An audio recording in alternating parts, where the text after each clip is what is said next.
Thank you, Julio, and thank you so much for inviting me to speak here today. I've really been enjoying the event so far, some very, very interesting presentations from people. So I'm just going to put my video off while I do this because it sometimes slows me down a bit, but computers looks all right. Okay, so this presentation is just going to be a fairly brief overview of the analog habitats. So this is by no means an exhaustive review, and there's obviously a lot more detail that I'm not going to go over in this particular talk. So here you can see this is just a map of the planet, the Earth, and highlighted on it are just some of the analog habitats around the world. Certainly, it's not all of the habitats. For example, the Horton Mars project in Canada's North Devon Island isn't on here, and or the Astronaut Agency's dome in Spain, that's also not there. There's the Concordia Station in Antarctica, Aquarius, which is the underwater habitat owned and operated by the University of Florida, where the NASA NEMO missions occur.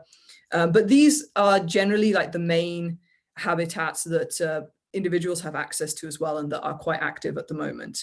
So we've got MDRS and FMars, which are both operated by the Mars Society, situated in North America.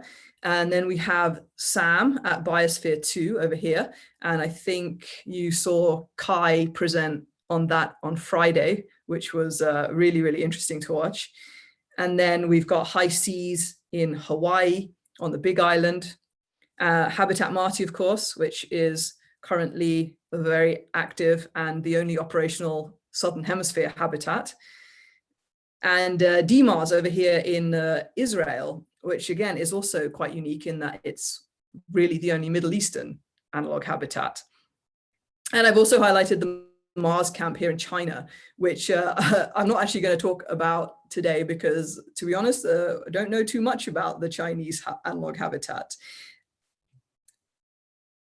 And there's, as you can see from this map, there's obviously potential for there to be many more habitats in other areas of the world. In fact, India this summer was going to run an analog mission up in Ladakh.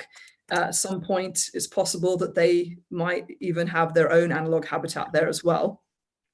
And of course, each habitat is concerned with fidelity of their missions and the habitat that they offer for those missions. They offer missions of varying durations from 1 week up to a year. And whilst they all offer amazing research facilities, they're also very unique in that the landscape of each habitat is very, very different, and it's unique and analogous to either the moon or Mars. Where the landscape is more rugged, there can actually be a very real threat that replicates the threat of a hostile or extreme space or planetary environment. So analog missions have really been used as far back as the NASA Apollo missions to prepare for space flight. This is a very non-exhaustive list of various current analog habitats, but also analog missions that don't necessarily have their own habitat. So for example, the ESA Caves missions that are carried out in the caves of Sardinia, Italy, the Austrian Space Forum, who this year will actually be utilizing the DMars habitat in Israel for their Amadi 21 mission, and Blue Abyss in the UK, which hasn't actually been built yet, but is due to be constructed in Cornwall. Also in the UK, we have UKAM, who will be carrying out their first extreme environments holistic medicine research mission this year. And this is actually going to be conducted in Scotland. And again, they don't have like a existing habitat, but they're still carrying out their analog mission. So just going back to the habitats that I had marked on the map, I'm just going to briefly talk about some of the, they're the key active habitats at the moment. So starting with MDRS, which is the research station, the Mars Desert Research Station in Utah in the US. So as I mentioned, this is run by the Mars Society. I believe it's been around since the year 2000, possibly 2001. And the research is generally geared towards human factors challenges of a human to Mars mission, although they do, of course, allow a variety of research projects on their missions, just as all the habitats do. So the Utah landscape, where this is situated, is actually very similar geologically to Mars. And so it offers opportunities for rigorous field studies as they would be conducted during an actual space mission. And for more information, I highly recommend people check out the websites of the individual habitats. There's a lot of information on them. So this just shows the floor plan of the MDRS habitat. As you can see, it's split over 2 levels. On the upper deck, you have the sleeping quarters, the bunks for the crew, and then there's like these workstations along here and a kitchen area. And then on the ground floor, you've got the kind of working area. So you've got the workshop here, the biology and geology laboratories, the EVA prep room, and also also sanitary facilities over here, but also airlock facility. So there's an airlock area in these habitats, and this isn't dissimilar to all the habitats. Really, you'll generally find that they have similar facilities, but perhaps just a different layout.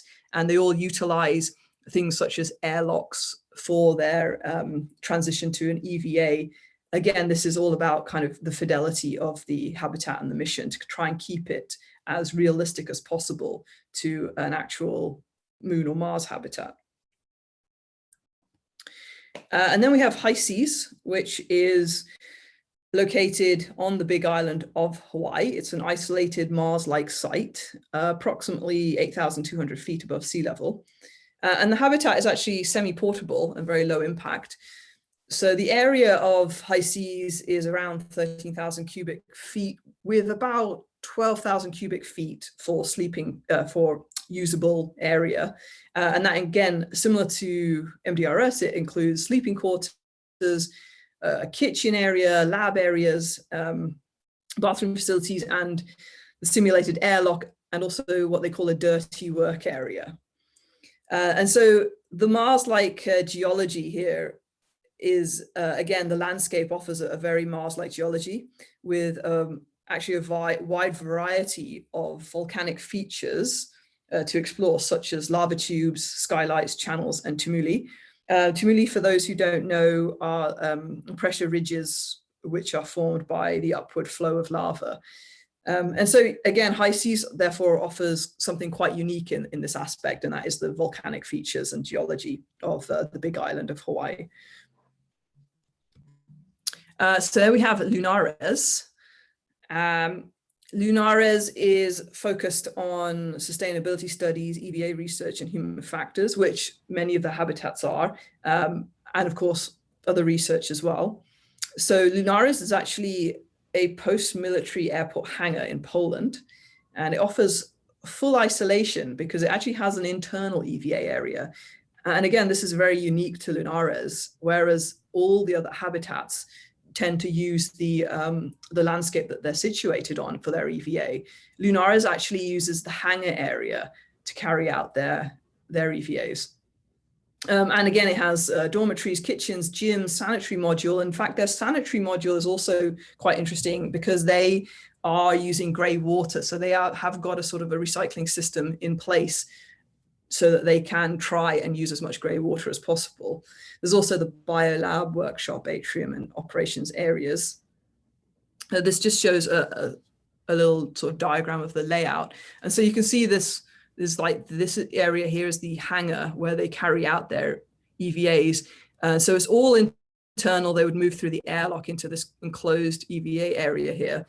And what was quite cool about Lunares, so this year in January, we had a Lunares mission where part of the crew was remote and they were still in whichever country they happened to live in. And we actually Wi-Fi'd in and were able to remotely control the rover in the EVA area. So I was actually here in the UK and I was controlling the mini rover out here in the EVA area and using like the cameras on the rover to see where I was going. And that was something that they tried for the first time. So it was very cool and very unique. And that's one of the things that, you know, all these habitats tend to do is push the boundaries of what they can do and test out new ideas, new equipment, new protocols. And we have the Analog Astronaut Training Center, which is situated in Poland as well. And this is a bioastronautics research lab, and it's built and owned by Agata and Matt, and it's a proving ground for future Moon and Mars missions. This is one of the smaller habitats. This is actually only 300 square meters, but it also has a large EVA area outside. And the uniqueness of this, of course, because it is created and owned by Agata and Matt, they do the research there as well, then they're very flexible in what they can do, because it's, you know, it's all controlled by them. And they actually make and sell their own equipment on demand, and they run educational training programs as well. And much like the other habitats that I've mentioned, they have also got many collaborations. And in the case of the Analog Astronaut Training Center, some of the people they collaborate with are the International Lunar Exploration Working Group, ESA, Embry-Riddle University, and many Polish universities as well. Some which, as you can see, are related to aviation medicine. Others will be doing a variety of different research and interests. And these are just a photo of the habitat itself. So you can see it is quite, this is just one of the modules, and it's fairly compact. And this is the entirety on the left-hand side of the actual habitat here.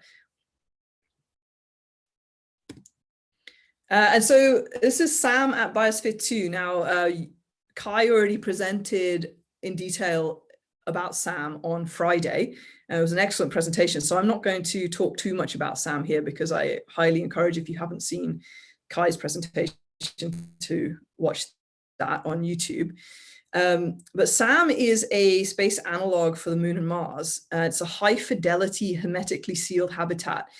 And it's also a research center, which is, again, composed of living quarters and workshops and kitchen space and common space. And they've included the airlock system. They've got a greenhouse, which has temperature, humidity, and carbon dioxide sensors and controls. And yeah, when SAM is complete, it's a very exciting habitat. It's obviously one of the newer ones. So it offers sort of maybe a technological advancement that maybe some of the older habitats haven't got just yet. But it also includes half an acre of like a Mars yard for testing out pressure suits and tools and rovers and conducting your EVAs. And DMars as well. So Rayut had an excellent presentation yesterday on DMars. So again, I won't talk too much about DMars, but it offers a very unique, it's located in Israel in a desert landscape. So again, you can see the pictures of the landscape. It's a very unique geological landscape that it offers.